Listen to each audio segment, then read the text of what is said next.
আসসালামু আলাইকুম। সবাইকে স্বাগত জানাচ্ছি আমার দেশ এক্সক্লুসিভে। সঙ্গে আছি আমি তামান্না মিনহাজ। বাংলাদেশের রাজনীতিতে সামরিক বাহিনীর ভূমিকা ও হস্তক্ষেপ নিয়ে বিশেষ নিবন্ধ লিখেছেন আমার দেশ সম্পাদক মাহমুদুর রহমান। গত 12ই এপ্রিল রাওয়া ক্লাবে এক সেমিনারে এই নিবন্ধ উপস্থাপন করা হয়। আজকে আমরা এই নিবন্ধের বিস্তারিত তুলে ধরব। সাম্প্রতিক সময়ে বাংলাদেশে সামরিক বাহিনীর রাজনীতিতে হস্তক্ষেপ নিয়ে যথেষ্ট বিতর্ক সৃষ্টি হয়েছে। এই অনভিপ্রেত বিতর্ককে কেন্দ্র করে পতিত ফ্যাসিবাদ এবং ভারতীয় আধিপত্যবাদ মিলিতভাবে সামরিক বাহিনীর সঙ্গে জনগণের দূরত্ব বাড়িয়ে দেশে বিশৃঙ্খলা সৃষ্টির অপচেষ্টা অব্যাহত রেখেছে। ভারতের ক্ষমতাসীন দল বিজেপির সমর্থক ইংরেজি ভাষার সাপ্তাহিক ম্যাগাজিন ইন্ডিয়া টুডে পত্রিকায় ২৭ মার্চ ২০২৫ তারিখে সুবীর ভৌমিক নামে একজন কট্টর বাংলাদেশ বিরোধী সাংবাদিক, যিনি একসময় বিবিসিতেও কাজ করেছেন, তিনি হোয়াটস on Bangladesh army chiefs mind শিরোনামে একটি নিবন্ধ লিখেছেন। সেই নিবন্ধে সংবিধান বিশেষজ্ঞের দাবিদার হাইকোর্টের আওয়ামীপন্থী আইনজীবী তানিয়া আমির সরাসরি প্রচ্ছন্ন সেনা অভ্যুত্থানের উস্কানি দিয়ে বলেছেন, The general can firmly back President Shahabuddin Chuppu to declare an emergency using Article 141. The President can dismiss the interim government and set up a new team to hold early and inclusive elections. Sudhir ভৌমিকের লেখা এবং তানিয়া আমিরের মন্তব্যে আমাদের বিভ্রান্ত হওয়া অনুচিত হবে। আমার বিশ্বাস, সেনাবাহিনীর কিছু সুযোগ সন্ধানী কর্মকর্তার মধ্যে উচ্চাকাঙ্ক্ষা থাকলেও সেনাবাহিনীর বিপুল সংখ্যাগরিষ্ঠ অংশ আন্তরিকভাবে ডক্টর ইউনূস সরকারের সাফল্য দেখতে চান। বাংলাদেশের দেশপ্রেমিক জনগণ এবং সেনাবাহিনীর সদস্যদের ভারতীয় আধিপত্যবাদী আকাঙ্ক্ষা সম্পর্কে সতর্ক হওয়া উচিত। আমরা এমন কোনো পদক্ষেপ নিতে পারি না যাতে করে জনগণ এবং সামরিক বাহিনীর মধ্যে কোনো ধরনের দূরত্ব বা ভুল বোঝাবুঝির সুযোগ সৃষ্টি হয়। আমাদের স্মরণে রাখা উচিত, সামরিক বাহিনীর রাজনীতিকরণ কোনো একপক্ষীয় বিষয় নয়। স্বাধীনতা উত্তর বাংলাদেশে আমরা সেনাবাহিনীর রাজনীতিতে হস্তক্ষেপ যেমন দেখেছি, তেমনি রাজনীতিবিদরাও সেনাবাহিনীকে আপন স্বার্থে ব্যবহার করেছেন। প্রকৃতপক্ষে স্বাধীনতার পরপরই রক্ষী বাহিনী সৃষ্টির মাধ্যমে রাজনীতিবিদরাই সর্বপ্রথম বাংলাদেশের সামরিক বাহিনীর রাজনীতিকরণ শুরু করেছিলেন। পরে আমরা সামরিক বাহিনীর সিনিয়র অফিসারদের রাজনীতিতে সম্পৃক্ত হতে দেখেছি। পক্ষান্তরে রাজনীতিবিদরাও বেআইনি ও অনৈতিক ক্ষমতা দীর্ঘায়িত করার হীন প্রচেষ্টায় সামরিক বাহিনী, বিশেষ করে ডিজিএফআই-কে ব্যবহার করেছেন। উল্লেখ্য, ১৫ বছরের আওয়ামী ফ্যাসিস্ট শাসনকালে সামরিক বাহিনীর উচ্চাভিলাষী অফিসারদের অনৈতিকভাবে ব্যবহার করার মাধ্যমে সেনাবাহিনীকে চরমভাবে বিতর্কিত করা হলেও ভারতে পলাতক ফ্যাসিস্ট শাসক শেখ হাসিনা এবং আওয়ামী লীগ ও তার আদর্শিক সহযোগীরাই অতীতে রাজনীতিতে সামরিক বাহিনীর হস্তক্ষেপ নিয়ে সবচেয়ে বেশি উচ্চকিত থেকেছেন। শেখ হাসিনা এবং তার দল জেনারেল জিয়াউর রহমান প্রতিষ্ঠিত বিএনপিকে সর্বদা ক্যান্টনমেন্টে প্রতিষ্ঠিত দল বলে অভিহিত করে বিদ্রূপ করেছে। আজকের এই সেমিনারে একজন ইতিহাসবিদ হিসেবে নির্মোহভাবে আমি গত ৫ দশকের রাজনীতিবিদ এবং উচ্চাকাঙ্ক্ষী সেনা কর্মকর্তাদের একে অন্যকে ব্যবহার করার ইতিহাস বর্ণনা করার ইচ্ছা রাখি। এই নিবন্ধের প্রথম অংশে আমি বিগত ৫০ বছরের ঘটনাবলী ব্যাখ্যা করার চেষ্টা করে দ্বিতীয় ভাগে সামরিক বাহিনীকে রাজনীতিমুক্ত করার পন্থা প্রস্তাব করব। আমি এই প্রত্যাশা করি না যে সবাই আমার ইতিহাস ব্যাখ্যা এবং আজকের প্রস্তাবনার ব্যাপারে সহমত পোষণ করবেন। তবে বাংলাদেশের সার্বভৌমত্ব রক্ষা এবং প্রতিরক্ষা ব্যবস্থার কার্যকর উন্নতি করতে হলে সব স্টেক হোল্ডারের খোলা মন নিয়ে সামরিক বাহিনী এবং দেশের জনগণের ঐক্য নিশ্চিত করার পন্থা নিয়ে সুস্থ বিতর্ক করা আবশ্যক। আমি আশা রাখি এই গুরুত্বপূর্ণ কাজটি এই সেমিনার থেকে শুরু হবে এবং আমরা এমন একটি সর্বসম্মত ব্যবস্থা প্রণয়ন করতে সক্ষম হব যাতে করে সামরিক বাহিনী এবং রাজনৈতিক সরকারের মধ্যে একটি সম্পূর্ণ পেশাদার সম্পর্ক নির্মাণ করা সম্ভব হবে। সামরিক বাহিনী ও রাজনৈতিক শক্তির মধ্যকার টানাপোড়েন, দশকওয়ারি বিশ্লেষণ ১৯৭২ থেকে ১৯৮০। স্বাধীন বাংলাদেশের প্রথম শাসক শেখ মুজিবুর রহমান সেনাবাহিনীকে বিশেষ প্রীতির চোখে দেখতেন না। এর একটা মনস্তাত্ত্বিক ব্যাপার ছিল। ১৯৭১ সাল পর্যন্ত পাকিস্তানের ২৪ বছরের মধ্যে ১৪ বছর দেশটি প্রত্যক্ষ এবং পরোক্ষ সেনা শাসনের মধ্যে দিয়ে অতিবাহিত করেছিল। ১৯৫৭ সালে পাকিস্তানের তৎকালীন সেনাপ্রধান ফিল্ড মার্শাল আইয়ুব খান সেনা শাসনের সূচনা করেন, যেটা জেনারেল ইয়াহিয়া খান বাংলাদেশের মুক্তিযুদ্ধ পর্যন্ত অব্যাহত রেখেছিলেন। 1971 সালে পাকিস্তানি বাহিনীর ভারত এবং বাংলাদেশের যৌথ বাহিনীর কাছে শোচনীয় পরাজয় ঘটলে বাংলাদেশ স্বাধীন হওয়ার পাশাপাশি খণ্ডিত পশ্চিম পাকিস্তানে জেনারেল ইয়াহিয়াকে সরিয়ে জুলফিকার আলী ভুট্টো প্রেসিডেন্ট হন। পাকিস্তানে আবার 1977 সালে এবং 1999 সালে যথাক্রমে জেনারেল জিয়াউল হক এবং জেনারেল পারভেজ মোশাররফ সামরিক শাসন জারি করেন। শেখ মুজিব পাকিস্তানি আমলের সেনা শাসনের সেই ট্রমা থেকে বের হতে না পারার কারণে তিনি স্বাধীন বাংলাদেশের সেনাবাহিনীকেও সন্দেহের দৃষ্টিতে দেখতেন। তাছাড়া 1971 সালে স্বাধীনতার ঘোষণার যে দায়িত্ব শেখ মুজিবের ছিল সেটা তার পরিবর্তে একজন মেজর জিয়াউর রহমান পালন করায় সম্ভবত তিনি এক ধরনের হীনমন্যতায় ভুগতেন। বাংলাদেশ স্বাধীন হওয়ার পর শেখ মুজিব তার সাংবাদিক বন্ধু অ্যান্থনি ম্যাসকারেনহাসকে বলেছিলেন যে তিনি বাংলাদেশে পাকিস্তানের মতো একটি দানব সেনাবাহিনী গঠন করতে চান না। ম্যাসকারেনহাস লিখেছেন, Sheikh Mujib himself told me in February that he was against a powerful military force. I don't want to create another monster like the one we had in Pakistan. 1972 সালে শেখ মুজিবুর রহমান সেনাবাহিনীকে হীনবল করার উদ্দেশ্যে ভারতের সহায়তায় আওয়ামী লীগের দলীয় রাজনৈতিক চেতনা বিশিষ্ট প্যারামিলিটারি রক্ষী বাহিনী গঠনের সিদ্ধান্ত নেন। তিনি ভারতীয় প্রধানমন্ত্রী ইন্দিরা গান্ধীকে অনুরোধ করেন যাতে ভারতীয় গোয়েন্দা সংস্থায় কর্মরত মেজর জেনারেল এস উবানকে প্যারামিলিটারি বাহিনী গঠনের দায়িত্ব দিয়ে ঢাকায় পাঠানো হয়। এখানে উল্লেখ্য যে এই জেনারেল উবানি মুক্তিযুদ্ধ চলাকালে দেরাদুনে মুজিব বাহিনীকে বিশেষভাবে প্রশিক্ষণ দিয়েছিলেন, যাতে করে তারা বাংলাদেশ স্বাধীন হওয়ার পর এদেশ থেকে চীনপন্থী বাম এবং ইসলামপন্থী ডান রাজনৈতিক শক্তিকে নির্মূল করতে পারে।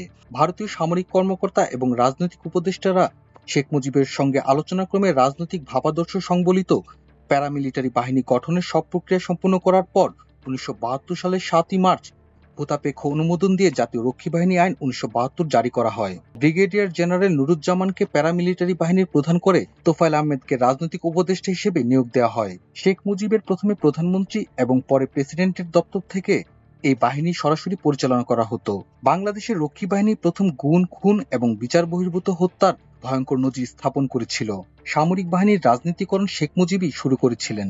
1975 সালের 15 আগস্ট একদলীয় বাকশালের সরকারের পতন এবং 7 নভেম্বর সিপাহী জনতার অভ্যুত্থানে মেজর জেনারেল খালেদ মোশাররফের 72 ঘণ্টার কুদেতার পরাজয় ঘটলে সেনাপ্রধান হিসেবে মেজর জেনারেল জিয়াউর রহমান দেশের সর্বাধিক ক্ষমতাশীল ব্যক্তি হিসেবে পরিণত হন।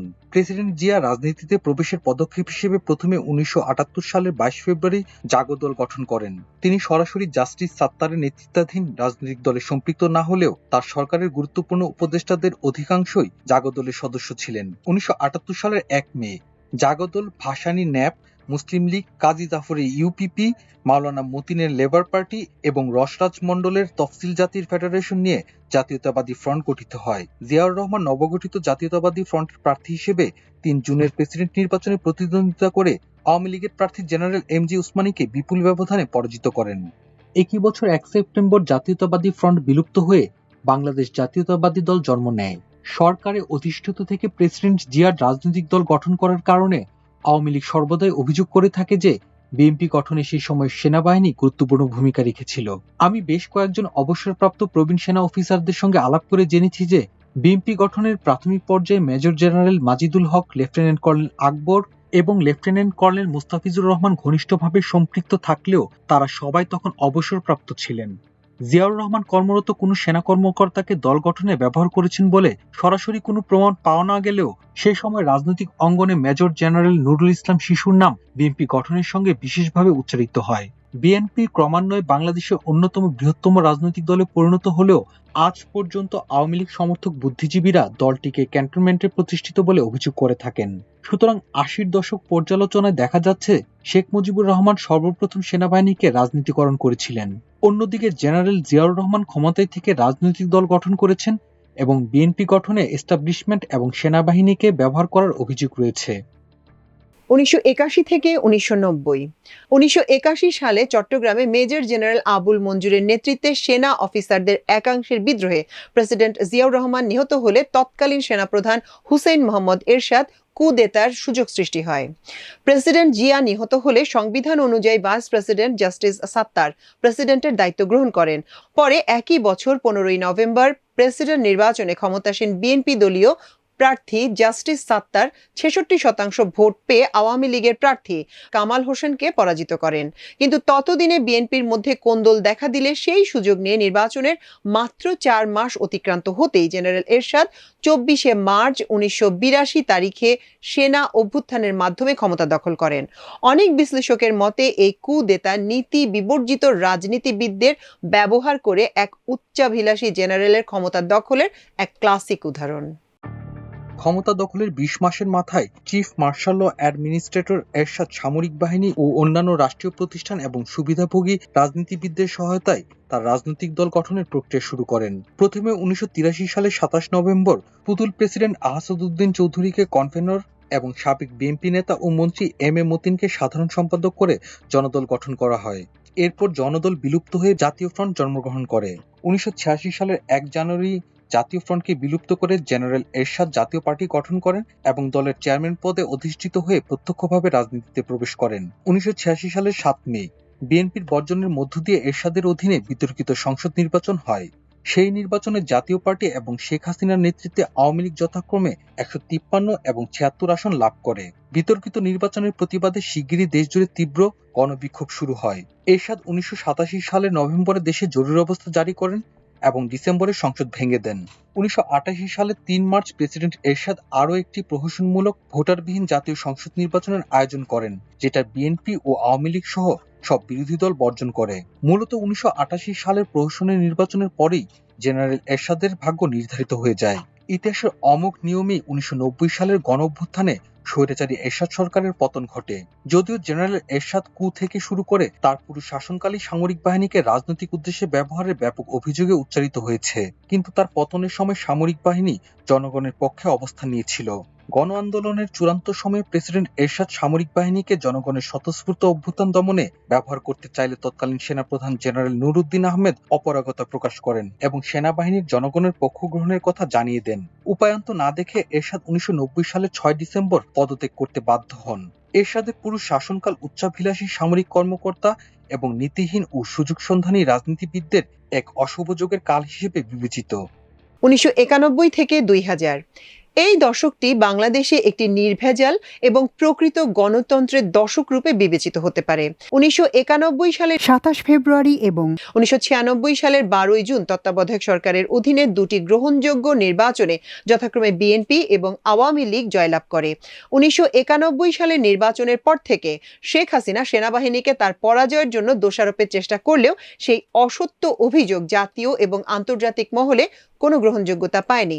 এমনকি বাংলাদেশে নিযুক্ত তৎকালীন ভারতীয় হাইকমিশনার কৃষ্ণন শ্রীনিবাসও শেখ হাসিনার অভিযোগ নাকচ করে দেন। তবে 90-এর পুরো দশক বাংলাদেশে একেবারে নিরুপদ্রব যায়নি। বিশেষ করে দুটি ঘটনা এই গণতান্ত্রিক দশককেও কলঙ্কিত করেছে। 1996 সালের 15 ফেব্রুয়ারি সব বিরোধী দলের বর্জনের মুখে বিএনপি সরকার একটি একদলীয় এবং প্রচণ্ড সহিংস নির্বাচনের আয়োজন করে। ব্যাপক আন্দোলনের মুখে সেই বিতর্কিত সংসদ মাত্র 12 দিন স্থায়ী হলেও সংবিধানে তত্ত্বাবধায়ক সরকার ব্যবস্থা অন্তর্ভুক্ত করার অতি গুরুত্বপূর্ণ কাজটি বিএনপির সংসদ সদস্যরা করে যেতে পেরেছিলেন। দ্বিতীয় বিপজ্জনক ঘটনাটির জন্য উচ্চাভিলাষী সামরিক কর্মকর্তা এবং হঠকারী রাজনীতিবিদরা দায়ী ছিলেন। আওয়ামী লীগের ইন্ধনে তৎকালীন সেনাপ্রধান জেনারেল আবু সালেম মোহাম্মদ নাসিম কিছু আওয়ামী লীগ সমর্থক অফিসারদের নিয়ে কুদেতার চেষ্টা করেন। দেশপ্রেমিক সামরিক অফিসারদের বাধায় জেনারেল নাসিমের কু ব্যর্থ হয়। বিদ্রোহী সেনাপ্রধানকে চাকরচ্যুত করা হলেও বিস্ময়করভাবে রাষ্ট্রদ্রোহের অপরাধে কখনো তাকে বিচার করা হয়নি।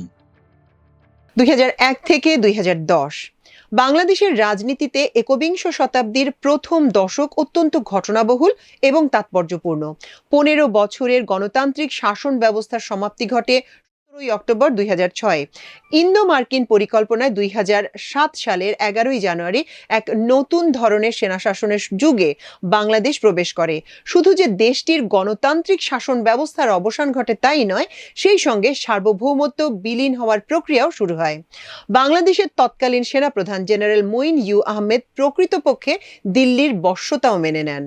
ভারতের তৎকালীন পররাষ্ট্রমন্ত্রী এবং পরের রাষ্ট্রপতি প্রণব মুখার্জির পরামর্শে দেশের নির্বাচনে শেখ হাসিনাকে জেতানোর জন্য জেনারেল মঈন সামরিক বাহিনী, বিশেষ করে ডিজিএফআই কে সরাসরি ব্যবহার করেন। নির্বাচনের আগে বিএনপিকে দ্বিখণ্ডিত করার জন্য ডিজিএফআই এর দুই প্রভাবশালী অফিসার ব্রিগেডিয়ার বারী এবং মেজর জেনারেল আমিন তখনকার ব্রিগেডিয়ার গুরুত্বপূর্ণ ভূমিকা পালন করেন। নির্বাচনের সময় আওয়ামী লীগকে জেতাতে কার্যকর ভূমিকা রাখে লেফটেন্যান্ট জেনারেল তখন ব্রিগেডিয়ার মামুন খালেদ। অবশ্য আমি মনে করি সামরিক বাহিনীর সদস্যদের পেশাদারিত্বের অবক্ষয় বিএনপি আমলেই বিশেষ পুলিশ ইউনিট র্যাবে পদায়নের মাধ্যমে শুরু হয়েছিল। 2008 সালের নির্বাচনে আওয়ামী লীগের বিস্ময়কর বিজয়ের নেপথ্যে ডিজিএফআই এবং ভারত যৌথভাবে ক্রিয়াশীল ছিল। শেখ হাসিনার ক্ষমতা গ্রহণের মাত্র 6 সপ্তাহ অতিক্রান্ত হতেই পিলখানায় বিডিআর সদর দপ্তরে এক রহস্যময় সৈনিক বিদ্রোহে সেনাবাহিনীর বিভিন্ন র্যাঙ্কের 57 চৌকস অফিসারকে নির্মমভাবে হত্যা করা হয়। সৈনিক বিদ্রোহের সঙ্গে তৎকালীন ক্ষমতাসীন পরিবারের একাধিক প্রভাবশালী সদস্য সহ শেখ হাসিনা সরকারের মন্ত্রী ও আওয়ামী লীগের নেতারা জড়িত থাকলেও আজ পর্যন্ত তাদের বিরুদ্ধে কোনো আইনগত ব্যবস্থা নেওয়া হয়নি। বরং বিভিন্ন পর্যায়ে যেসব সাহসী সামরিক অফিসার বিডিআর হত্যাকাণ্ডের বিরুদ্ধে প্রতিবাদ করেছিলেন তাদেরই চাকরিচ্যুত সহ ভুয়া অভিযোগে জেলে পাঠানো হয়। একই সময় সেনাবাহিনীর দেশপ্রেমিক অংশকে ভয় দেখিয়ে নিয়ন্ত্রণে রাখার জন্য ভারত কর্তৃক সেনা অভিযান চালানোরও হুমকি দেওয়া হয়। পিলখানা ম্যাসাকারকে ব্যবহার করে শেখ হাসিনা এবং ভারত বাংলাদেশ সামরিক বাহিনীর উপর পূর্ণ কর্তৃত্ব প্রতিষ্ঠা করতে সক্ষম হয়। ফলে 2010 সালের নভেম্বরে খালেদা জিয়াকে প্রেসিডেন্ট জিয়ার স্মৃতিবিজড়িত ক্যান্টনমেন্টের বৈধ অবস্থান থেকে অমানবিকভাবে উচ্ছেদ করা হলেও সেনাপ্রধান জেনারেল মুবিন ও অন্যান্য সিনিয়র সামরিক কর্মকর্তারা সে অন্যায় কাজে সহযোগিতা করেন অথবা নীরব থাকেন। ততদিনে ডিজিএফআই এবং র্যাবের বিভিন্ন ইউনিটে গুম ও নির্যাতনের জন্য আয়নাঘর তৈরি হয়ে গিয়েছিল। এই নিবন্ধের লেখককেও ঢাকা বিমানবন্দরের উল্টো দিকে অবস্থিত র্যাব 1-এর আয়নাঘরে জিজ্ঞাসাবাদ এবং নির্যাতনের জন্য মিন্ট রোডের ডিবি অফিস থেকে আইন বহির্ভূতভাবে আনা হয়েছিল। 2011 থেকে 2020 একটি ফ্যাসিস্ট সরকারের চরিত্র অনুযায়ী সামরিক বাহিনীকে কবজা করার যে প্রক্রিয়া দিল্লির সহায়তাক্রমে শেখ হাসিনা 2009 সালে বিডিআর ম্যাসাকারের পর শুরু করেছিলেন, সেটি এই দশকে ভয়াবহ রূপ ধারণ করে।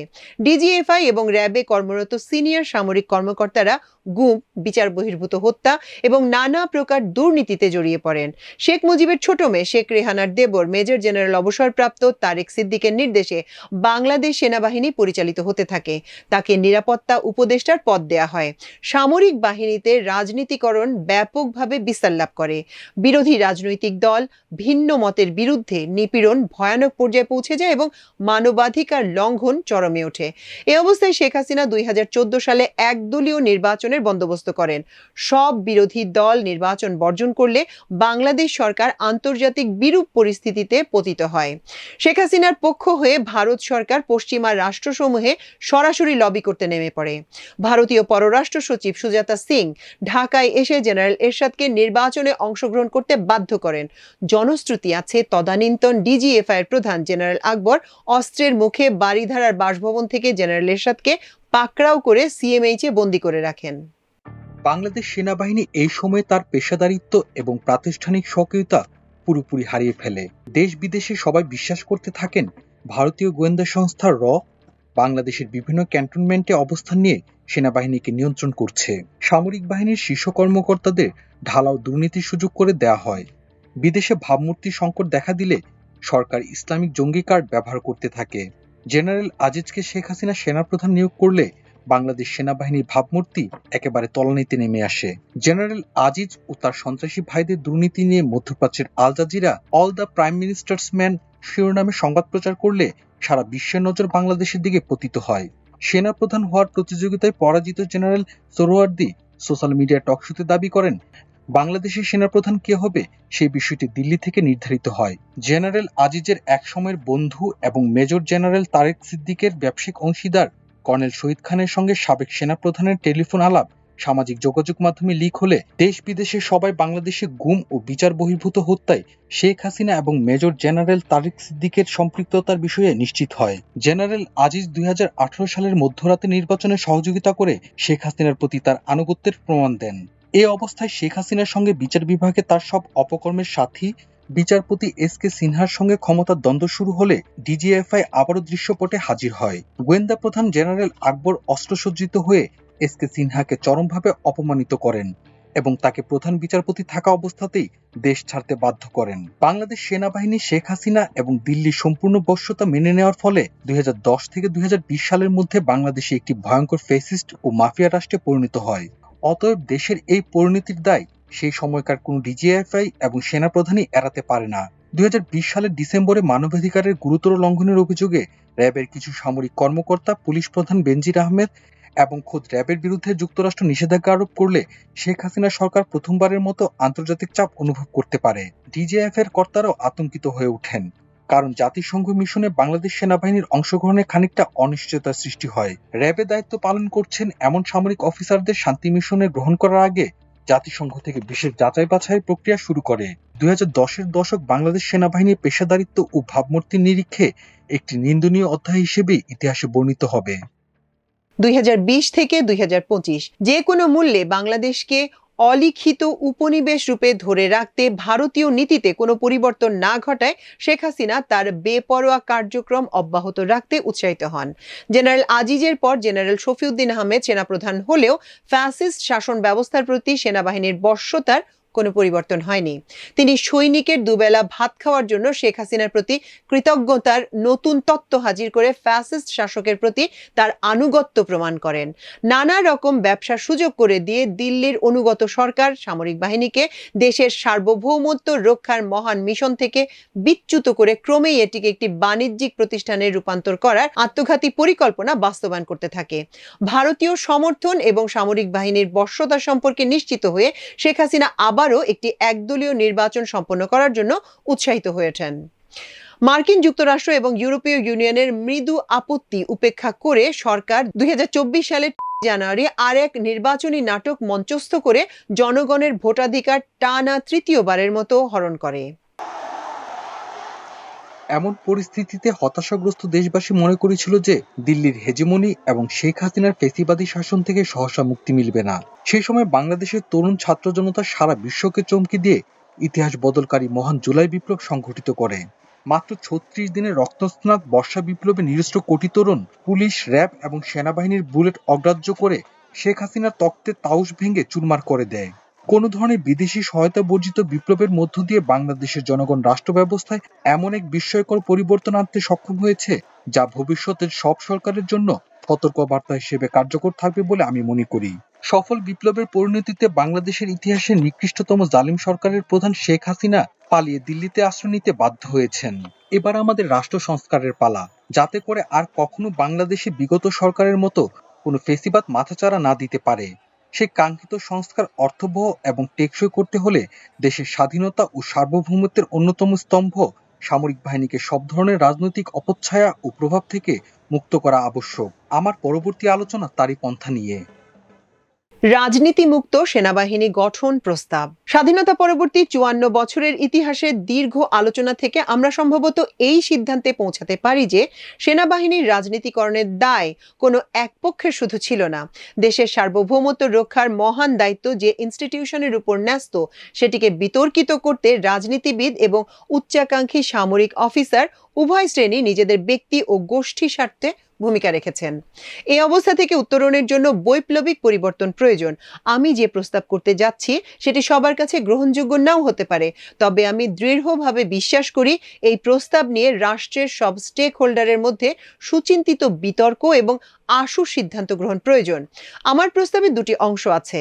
প্রথমটি সামরিক বাহিনীর অফিসারদের দেশের রাজনীতিতে অংশগ্রহণের সঙ্গে সম্পর্কিত এবং দ্বিতীয়টি রাজনীতিবিদদের আপন স্বার্থে সামরিক বাহিনীকে ব্যবহার করার সঙ্গে সম্পর্কিত। আমি আশা করি সিভিল মিলিটারি সম্পর্ক বিষয়ক বিশেষজ্ঞ, রাজনৈতিক দলগুলো, সামরিক বিশেষজ্ঞ এবং সামরিক বাহিনী আমার প্রস্তাব নিয়ে অর্থবহ বিতর্ক শেষে দেশের স্বার্থে ঐক্যমত্য প্রতিষ্ঠা করতে সক্ষম হবেন। স্বাধীনতার পর থেকে বাংলাদেশে 2 দফা প্রত্যক্ষ সামরিক শাসন এবং 1 দফা পরোক্ষ সামরিক শাসনের অভিজ্ঞতা হয়েছে। সেনাবাহিনীর একাংশের অভ্যুত্থানে 1975 সালের 15 আগস্ট একদলীয় বাকশাল শাসনের অবসান ঘটলেও প্রথম ফরমাল সামরিক শাসন ব্রিগেডিয়ার খালেদ মোশাররফ তার মাত্র 72 ঘন্টার শাসনকালে 1975 সালের 3 নভেম্বর জারি করেছিলেন। 7 নভেম্বর সিপাহী জনতার এক ঐতিহাসিক অভ্যুত্থানে আওয়ামী লীগ ও ভারতপন্থী খালেদ মোশাররফের পতন হলে যথাক্রমে জাস্টিস আবু সাদাত মোহাম্মদ সায়েম এবং মেজর জেনারেল জিয়াউর রহমান বাংলাদেশের দ্বিতীয় এবং তৃতীয় চিফ মার্শাল ল অ্যাডমিনিস্ট্রেটরের পদ গ্রহণ করেছিলেন। জেনারেল জিয়া 1979 সালে প্রেসিডেন্ট নির্বাচিত হলে বাংলাদেশের প্রথম দফার সামরিক শাসনের অবসান ঘটে। 1982 সালের 24 মার্চ জেনারেল হোসেন মোহাম্মদ এরশাদ বিএনপির অভ্যন্তরীণ কোন্দলের সুযোগ নিয়ে মাত্র 3 মাস আগে সরাসরি জনগণের ভোটে নির্বাচিত প্রেসিডেন্ট জাস্টিস সাত্তারকে হটিয়ে সামরিক অভ্যুত্থান ঘটালে বাংলাদেশে দ্বিতীয় দফায় সামরিক শাসন শুরু হয়। দ্বিতীয় দফায় সামরিক শাসন 1986 সাল পর্যন্ত 4 বছর স্থায়ী হয়। এরপর 1996 সালে তৎকালীন সেনাপ্রধান জেনারেল আবু সালেহ মোহাম্মদ নাসিম আওয়ামী লীগের ইন্ধনে সামরিক অভ্যুত্থানের চেষ্টা করলে 24 ঘন্টার মধ্যে দেশপ্রেমিক সেনাবাহিনী সেটি ব্যর্থ করে দেয়। বাংলাদেশে 2 বছরব্যাপী পরোক্ষ সামরিক শাসন 2007 সালের 11 জানুয়ারি জেনারেল মইনুল আহমেদের ভারত এবং মার্কিন সমর্থিত কুদেতার মাধ্যমে শুরু হয়েছিল। সেই সময় অবশ্য চিফ মার্শাল ও অ্যাডমিনিস্ট্রেটরের কোনো পদ সৃষ্টি না করে সেনা সমর্থিত সরকারের তথ্য হাজির করা হয়েছিল। 2009 সালের 6 জানুয়ারি শেখ হাসিনা ক্ষমতা গ্রহণ করলে সেই পরোক্ষ সামরিক শাসনের অবসান ঘটে। এখানে উল্লেখ করা যেতে পারে সেনা অভ্যুত্থানের মাধ্যমে সামরিক বাহিনীর রাজনীতিতে প্রবেশ করার যে সংস্কৃতি বিগত শতাব্দীর 50 থেকে 80-র দশক পর্যন্ত বাংলাদেশ সহ এশিয়া, আফ্রিকা ও লাতিন আমেরিকার অনুন্নত দেশগুলোতে আমরা দেখেছি, বর্তমান বিশ্ব ব্যবস্থায় তার সুযোগ নেই যদি না জাতিসংঘের 5 মোড়ল দেশ তাদের স্বার্থ পূরণে সেই সামরিক অভ্যুত্থানকে সমর্থন করে। বর্তমান শতকে আমরা মিশর ও মিয়ানমারের নির্বাচিত সরকারকে হটিয়ে যথাক্রমে যুক্তরাষ্ট্র ও চীনের সমর্থনে সামরিক অভ্যুত্থানের নজির দেখেছি। বাংলাদেশের বর্তমান অবস্থায় ভারত থেকে সামরিক অভ্যুত্থানের দৃশ্যমান উস্কানি থাকলেও জাতিসংঘের নিরাপত্তা পরিষদের স্থায়ী সদস্যদের মধ্যে কোনো দেশ সেই হঠকারিতায় সমর্থন করবে বলে আমি মনে করি না। তদুপরি বাংলাদেশের সামরিক অভ্যুত্থান হলে জাতিসংঘের নিষেধাজ্ঞা এবং শান্তি মিশনে অংশগ্রহণ বন্ধ হয়ে যাওয়ার ঝুঁকি নিতে হবে।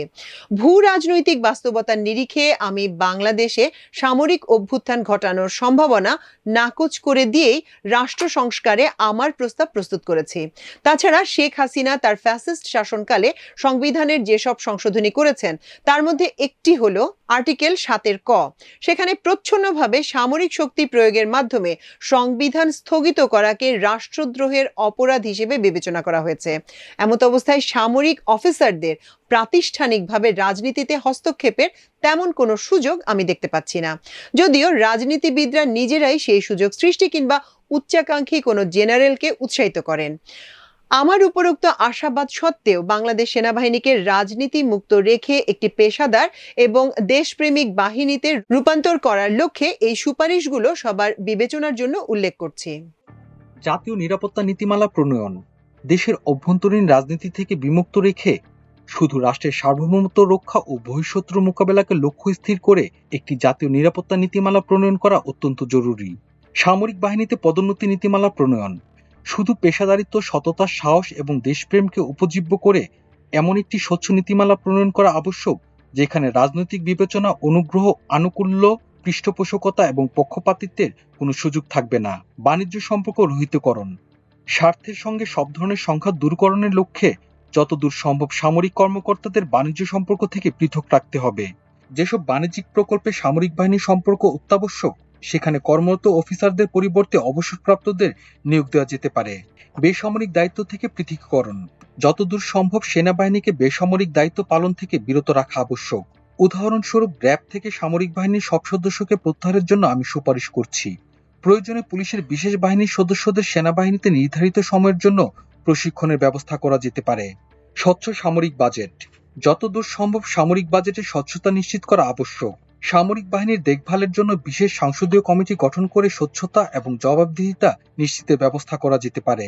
সাংস্কৃতিক শিক্ষা প্রদান বাংলাদেশের জনগণের জীবন পদ্ধতি, ধর্ম, জাতিগত পরিচয়, ইতিহাস এবং ঐতিহ্যের আলোকে সামরিক বাহিনীর সদস্যদের প্রশিক্ষিত করার জন্য সব সেনা সদস্যদের এই বিষয়ে পাঠদান আবশ্যক। প্রশিক্ষণে আন্তর্জাতিক মান অর্জন বিশ্বের বিভিন্ন দেশের অভিজ্ঞতার আলোকে সেরা অনুশীলন পদ্ধতি অনুসরণ করা আবশ্যক। 2. রাজনৈতিক নেতৃত্বে সেনাবাহিনীকে ব্যবহার প্রতিরোধ। শেখ হাসিনা তার 15 বছরের ফ্যাসিস্ট শাসনকালে অবৈধ শাসন অব্যাহত রাখার জন্য নগ্নভাবে সেনাবাহিনীকে ব্যবহার করেছেন। তার শাসনের বিভিন্ন পর্যায়ে সামরিক বাহিনীর নৈতিকতা, সাহস এবং দেশপ্রেমের অবক্ষয় পরিলক্ষিত হয়েছে। তিনি দেশের নির্বাচন প্রক্রিয়া ধ্বংস করে তার অবৈধ ক্ষমতা দীর্ঘায়িত করতে প্রতিটি ভুয়া নির্বাচনে সেনাবাহিনীকে ব্যবহার করার অপচেষ্টা করেছেন। জনগণের উপর ভয়াবহ জুলুম চালাতেও র্যাব ও ডিজিএফআইকে নানাভাবে ব্যবহার করা হয়েছে। ডিজিএফআই কর্মকর্তারা, বিশেষ করে সংস্থাটির প্রধানরা, ব্যক্তি স্বার্থে পেশাদারিত্ব জলাঞ্জলি দিয়ে এক ফ্যাসিস্ট শাসনের ক্রীড়ানক হয়ে কাজ করেছেন। এর ফলে সেনাবাহিনীর সঙ্গে দেশের জনসাধারণের অনাকাঙ্ক্ষিত দূরত্ব সৃষ্টি হয়ে রাষ্ট্রের নিরাপত্তা ক্রমেই হুমকির মুখে পড়েছে। বিগত ফ্যাসিস্ট সরকার শুধু রাজনৈতিক স্বার্থ উদ্ধারে দেশের সার্বভৌমত্বের প্রতীক সামরিক বাহিনীকে বিতর্কিত করেছে। আমি মনে করি রাষ্ট্র ব্যবস্থার গুরুত্বপূর্ণ সংস্কার ব্যতি রেখে শুধু সেনাবাহিনীর অভ্যন্তরীণ সংস্কার করে বাংলাদেশের রাজনীতি মুক্ত ও পেশাদার সামরিক বাহিনী গঠন করা সম্ভব নয়। এমত অবস্থায় রাষ্ট্র সংস্কারে আমার প্রস্তাব তুলে ধরছি। প্রেসিডেন্সিয়াল পদ্ধতি প্রবর্তনের প্রস্তাব। স্বাধীন বাংলাদেশের যাত্রা রাষ্ট্রপতি শাসিত ব্যবস্থার মধ্য দিয়ে শুরু হয়েছিল। স্বাধীনতার প্রথম ঘোষণায় মেজর জিয়া নিজেকে অস্থায়ী রাষ্ট্রপতি হিসেবে পরিচয় দিয়েছিলেন। বাংলাদেশের রাষ্ট্রপতির পরিচয়ে শেখ মুজিবুর রহমান 1972 সালের 10 জানুয়ারি পাকিস্তান থেকে স্বদেশে প্রত্যাবর্তন করেছিলেন। এরপর তিনি ব্রিটিশ ধাঁচের সংসদীয় রীতি অনুযায়ী প্রধানমন্ত্রীর পদ গ্রহণ করে 3 বছরের মাথায় একদলীয় বাকশাল সরকারের কোনো নির্বাচন ছাড়াই আবার রাতারাতি রাষ্ট্রপতি বনে গিয়েছিলেন। তারপর বাংলাদেশে 16 বছর রাষ্ট্রপতি শাসিত ব্যবস্থা ছিল। 1991 সালে সংবিধান সংশোধনের মাধ্যমে রাষ্ট্রপতি শাসন থেকে আমরা আবার ওয়েস্টমিনস্টার ব্যবস্থায় ফিরে এসেছি। দুর্ভাগ্যজনকভাবে ওয়েস্টমিনস্টার শাসন ব্যবস্থা গণতন্ত্রের পরিবর্তে বাংলাদেশকে ফেসিবাদের জোয়াল পড়িয়েছে। সংসদীয় পদ্ধতিতে যেহেতু আমৃত্যু ক্ষমতা দখলে রাখার সুযোগ আছে, সেই সুযোগ নিয়ে শেখ হাসিনা পুলিশ, র্যাব এবং ডিজিএফআই কে ব্যবহার করে বিরোধী রাজনৈতিক শক্তি এবং ভিন্ন মতকে দমন করেছেন, জনগণের ভোটাধিকার ছিনিয়ে নিয়েছেন, দেশের সার্বভৌমত্ব বিকিয়ে দিয়েছেন এবং ফেসিবাদ কায়েম করেছেন। সামরিক বাহিনীও যখন দেখেছে শেখ হাসিনার ক্ষমতা থেকে যাওয়ার কোনো সম্ভাবনা নেই, তখন ব্যক্তি ও গোষ্ঠী স্বার্থে তারাও বশ্যতা স্বীকার করেছে। সামরিক বাহিনী বশীভূত হওয়ায় প্রতিষ্ঠান থেকে পেশাদারিত্ব বিদায় নিয়ে সেখানে সুযোগ সুবিধার বিনিময়ে দুর্নীতিপরায়ণ শাসক শ্রেণীর সঙ্গে সহাবস্থানের এক রাষ্ট্রবিন্যাসী সিস্টেম গড়ে উঠেছিল। তদুপরি বাংলাদেশের প্রধান দুটি দল যেহেতু পরিবার কেন্দ্রিক, তাই শেখ হাসিনারও দানব শাসক হয়ে ওঠা বেশ সহজ হয়েছে। সুতরাং বর্তমান শাসন ব্যবস্থা অপরিবর্তিত রাখলে দেশের রাজনৈতিক বাস্তবতায় ভবিষ্যতে নতুন ফেসিবাদের উত্থানের আশঙ্কা থেকে যাবে বলে আমি মনে করি। সার্বিক পরিস্থিতি বিবেচনায় বাংলাদেশে যুক্তরাষ্ট্রের আদলে প্রেসিডেন্সিয়াল পদ্ধতি প্রবর্তনের বিভিন্ন দিক পর্যালোচনার সময় এসেছে। আমার প্রস্তাব হলো জনগণের প্রত্যক্ষ ভোটে সর্বোচ্চ 2 বার 5 বছরের মেয়াদের জন্য একজন নাগরিক প্রেসিডেন্ট নির্বাচিত হতে পারবেন। এই 2 মেয়াদ উপর্যুপরি হওয়ার কোনো বাধ্যবাধকতা নেই। উদাহরণস্বরূপ যুক্তরাষ্ট্রের বর্তমান প্রেসিডেন্ট ডোনাল্ড ট্রাম্প 2016 সালে নির্বাচিত হয়েছেন, 2020 সালে নির্বাচনে হেরে গেছেন এবং 2024 সালে দ্বিতীয় মেয়াদে নির্বাচিত হয়েছেন। অনেকে যুক্তিসঙ্গতভাবে তর্ক তুলতে পারেন যে অতীতে বাংলাদেশে প্রেসিডেন্সিয়াল পদ্ধতির সময়ও সামরিক বাহিনীতে রাজনীতিকরণ হয়েছে। এই অভিযোগের বিষয়ে আমার জবাব হলো, বাংলাদেশে কখনোই যুক্তরাষ্ট্রের মতো অবাধ এবং নিরপেক্ষ নির্বাচনের মাধ্যমে প্রেসিডেন্ট নির্বাচিত হয়নি।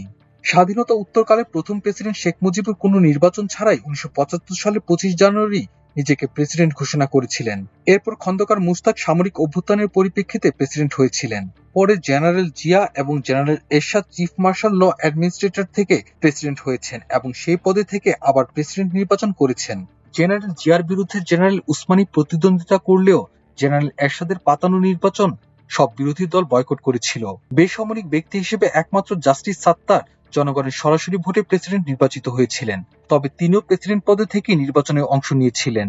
সুতরাং যুক্তরাষ্ট্রের প্রেসিডেন্ট নির্বাচনের সঙ্গে বাংলাদেশের তুলনা অযৌক্তিক। দ্বিতীয়ত, আমি যে প্রেসিডেন্ট পদ্ধতির কথা প্রস্তাব করছি সেখানে নির্বাচিত সংসদের সঙ্গে প্রেসিডেন্টের ক্ষমতা যথেষ্ট ভারসাম্য থাকতে হবে। আমার প্রস্তাবিত প্রেসিডেন্ট শেখ মুজিব, জিয়াউর রহমান কিংবা এরশাদের মতো একক ক্ষমতাশালী হবেন না। প্রেসিডেন্ট এবং সংসদের মধ্যকার ক্ষমতার ভারসাম্যের রূপরেখা প্রস্তাবের জন্য আমাদের সংশ্লিষ্ট বিশেষজ্ঞদের কাছ থেকে একাধিক প্রস্তাব, সেমিনারে বিতর্ক এবং রাজনৈতিক ঐক্যমত্যের প্রয়োজন হবে। তবে ভারসাম্যটি কি প্রকারে হতে পারে তার একটি উদাহরণ ভবিষ্যতে আলোচনার সুবিধার জন্য আমি আজকের সেমিনারে ব্যাখ্যা করে রাখছি। উদাহরণটি বার্ষিক বাজেট সম্পর্কিত। 1. প্রেসিডেন্ট সংসদের কাছে প্রাথমিকভাবে তার প্রস্তাবিত বাজেট পেশ করবেন। 2. সংসদে প্রেসিডেন্টের প্রস্তাবিত বাজেট সম্পর্কে আলোচনা শেষে বিশেষ সংসদীয় কমিটি সেই বাজেট প্রয়োজনীয় কাটছাঁট সাপেক্ষে সংসদে অনুমোদনের জন্য আবার পেশ করবে। 3. সংসদ সংশোধিত এবং অনুমোদিত বাজেট প্রেসিডেন্টের কাছে ফেরত পাঠাবে। 4. প্রেসিডেন্ট সেই সংশোধিত বাজেটে সম্মত হলেই শুধু বাজেট গৃহীত এবং বাস্তবায়িত হবে। 5. সংশোধিত বাজেটে প্রেসিডেন্টের সম্মতি না থাকলে তিনি ভেটো ক্ষমতা প্রয়োগ করে সংসদের পুনর্বিবেচনার জন্য বাজেট আবার প্রস্তাব আকারে সংসদে ফেরত পাঠাতে পারবেন। বাজেট নিয়ে সংসদে আবার বিতর্ক অনুষ্ঠিত হবে। 6. বাজেট পাশ হতে হলে প্রেসিডেন্ট এবং সংসদ উভয় অনুমোদন বাধ্যতামূলক হবে।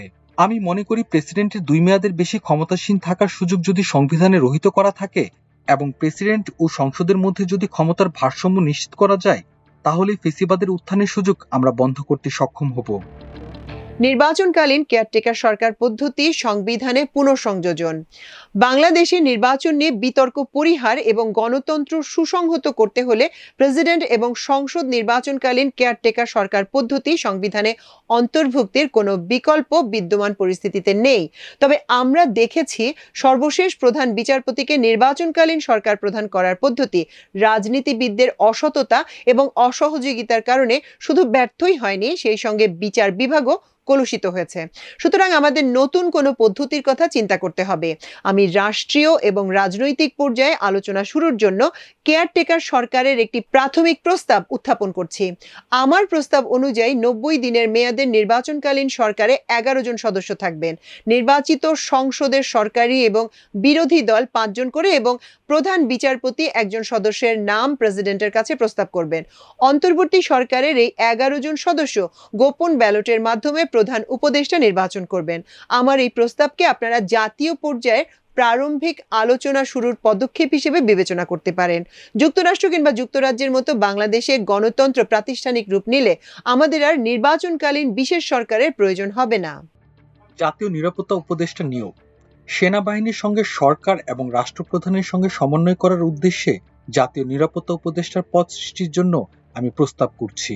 এই পদে যিনি আসবেন তার আধুনিক ও সার্বিক রাষ্ট্রীয় নিরাপত্তা সম্পর্কে জ্ঞান থাকার পাশাপাশি বিশ্ব ভূরাজনীতি বিষয়েও বুৎপত্তি থাকতে হবে। ভারত এবং যুক্তরাষ্ট্র সহ বিশ্বের বিভিন্ন দেশে ন্যাশনাল সিকিউরিটি অ্যাডভাইজারের পদ রয়েছে। এই পদে সামরিক কিংবা বেসামরিক ব্যক্তি বিবেচিত হতে পারবেন। মানবাধিকার লঙ্ঘনে অভিযুক্ত সামরিক অফিসারদের বিচার। যেসব সেনা অফিসার শেখ হাসিনার আমলে মানবাধিকারের গুরুতর লঙ্ঘনের দায়ে বিশেষ করে আয়নাঘর সৃষ্টি এবং মহান জুলাই বিপ্লবে গণহত্যায় সম্পৃক্ত থেকেছেন তাদের অবশ্যই বিচারের সম্মুখীন করতে হবে। এরা যে শুধু মানবাধিকার লঙ্ঘন করেছেন ও বিভিন্ন ধরনের দুর্নীতিতে জড়িয়েছেন তাই নয়, তাদের অনৈতিক কর্মকাণ্ডের ফলে বাংলাদেশ সামরিক বাহিনী আজ প্রশ্নবিদ্ধ হয়েছে। তাদের এসব কর্মকাণ্ড দেশদ্রোহীমূলক হিসেবে বিবেচিত হওয়া উচিত বলেও আমি মনে করি।